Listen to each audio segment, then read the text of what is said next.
classic bottom bracket video for you today. We are trying to build out our demo fleet for next year, and we've got a whole bunch of really cool components actually that we're trying to get the most optimum fit possible. So we've got these cranks from a company called Speed and Comfort. I know it says JCOB, I'm confused too, but 24mm steel axle, 145mm cranks. Then we have this, which has just come in from random Chinese brand. We've asked them to remove the logos so we don't get into any liability problems, but this is a SRAM dub crank, which is slightly different to most other SRAM dub cranks. And then we have a whole host of bottom brackets and different size frames and stuff. And one of the problems that we have when we're doing this is where you're stacking up the different tolerances. You see, we talk quite a lot about the tolerance of just this hole, and you might have seen us use these things before. We check, is it intolerant? Yeah, brilliant. But the thing is, this is only one part of the puzzle.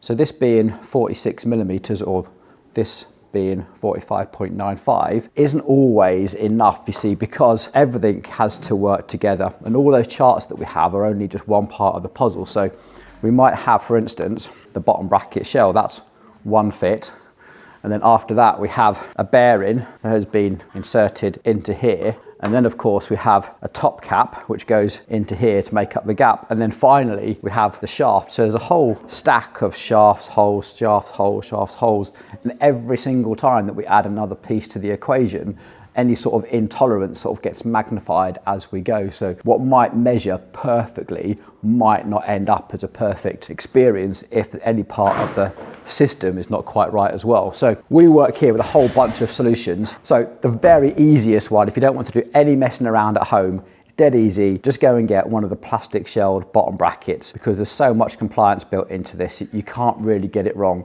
They're also dirt cheap. Yes, you might end up replacing it more often. Yes, it might not spin as freely as some might, but you really can't go wrong with these. They'll take up any tolerance issues, and they're about 30-50 quid at the most. The next logical upgrade is to then go for something that's more aluminium shelled and has a traditional bearing inside it, because the bearings inside these are actually quite skinny and not actually that durable.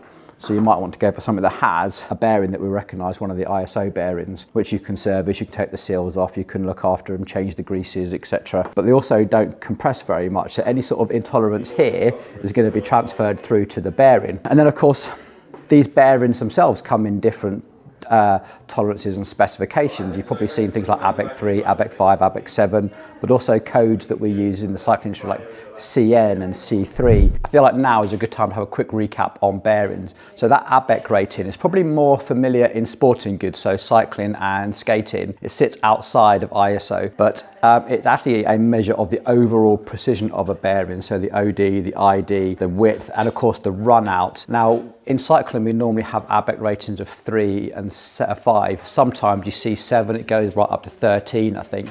Now, just because you get a higher number doesn't make the bearing any better, it just makes it more suitable to its particular application. In cycling, it's a bit weird because the revolutions are quite slow. You think a bottom bracket is probably doing 150 to 200 RPM at most. Your hub bearings might be going a bit quicker, but nothing like what an electric motor or turbine might do. But what we do see in cycling is lots of sideways loads where you don't normally get that in precision-made electric motors and stuff. So it's about being fit for purpose.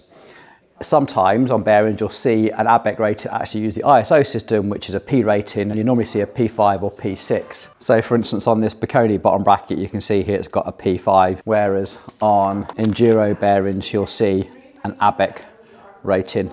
Maybe it's a bit American versus European stuff as well. After that we have our C rating, and this has got to do with the amount of gap between the actual ball and the races themselves. Now, CN is considered clearance normal, if you like. Sometimes people think that is a sign of quality. It's not, it's just a sign of what the bearing's been made for. And you can go down in negative numbers, so if you've got a very heat-specific application where things get very hot, you might want to go for a really tight clearance.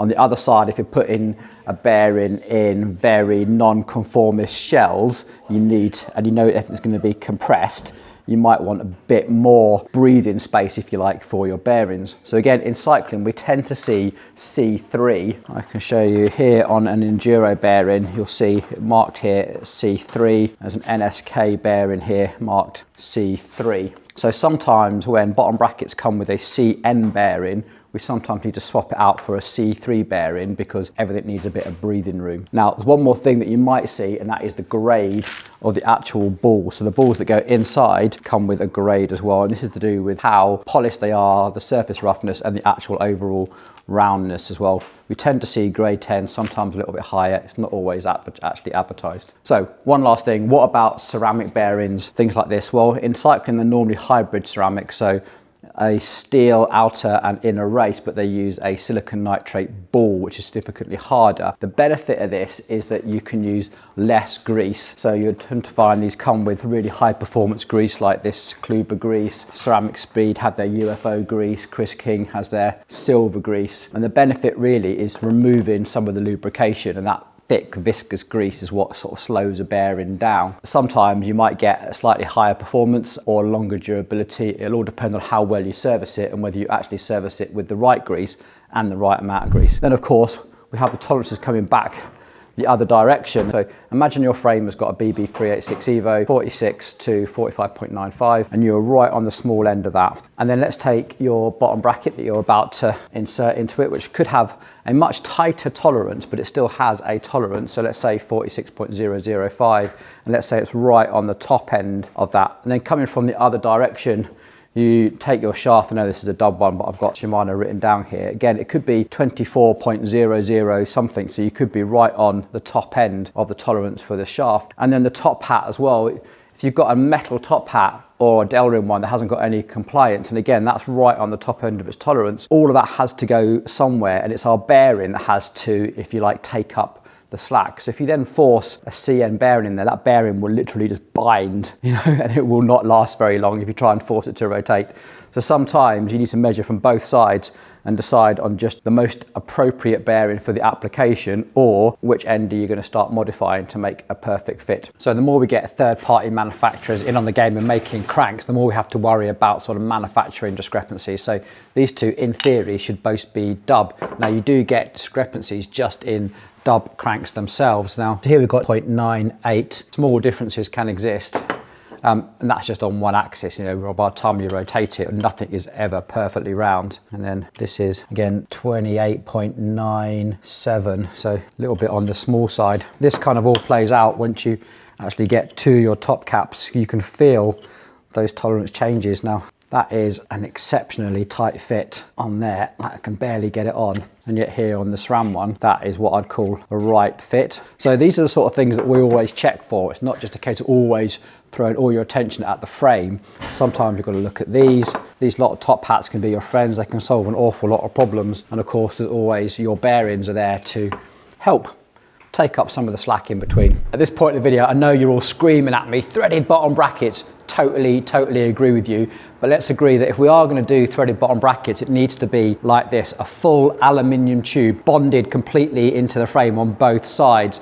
And it has to be T47. So T47 will easily be able to accommodate 30mm axles, dub and Shimano without any sort of bearing interference at all. Fantastic. It also means you get a nice wide bottom bracket here. Chain stays can stay wide, tyre width can stay wide. It's a big win-win. What is happening at the moment is that we are not having this big aluminium sleeve put through the whole thing. We're getting independent threads on either side. Now, the problem with that is if things do rust and corrode and we have to wrench on them to get them undone, you're relying on the bond between aluminium and carbon, and that can fail. When it's like this, one, you get the alignment issue, brilliant, but also if we have to, we can hold one side static with a tool and crank on the other side, much safer to remove a really stubborn bottom bracket. Problem is, this adds weight, and roadies and gravel riders hate adding weight. So an aluminium tube like this adds about 80 grams. And then of course you need a metal threaded bottom bracket to actually thread into it. So in total you add in about 150 to 180 grams of weight. Whereas with press fit, if you wanted to, nice lightweight plastic bottom bracket, it's about 75 grams for BB386 Evo, 50 odd grams for BB86. You want lightweight, press fit's the way. Okay, back to the video. Getting a really good bottom bracket experience is sometimes a case of just decision making from shaft through top cap, through bearing, through carrier, all the way up to frame. You don't always have to just get in there and start messing around and modifying your frame. There's normally lots of other things to look at first. So I hope that little chat through was somewhat useful and has given you some ideas about what we do, or a specialist bike shop like us does, to make sure you get the best bottom bracket experience possible. If you want to learn more, subscribe to the channel. We're going to be building these demo bikes out, talking you through some of the really cool features we do at the time. This one, for instance, has got this super aggressive stem. We're trying to recreate an aggressive saddle to bar drop for an extra small rider, hence the 145mm cranks and this negative rise stem to try and help our smaller riders out. I'll let you know how it goes.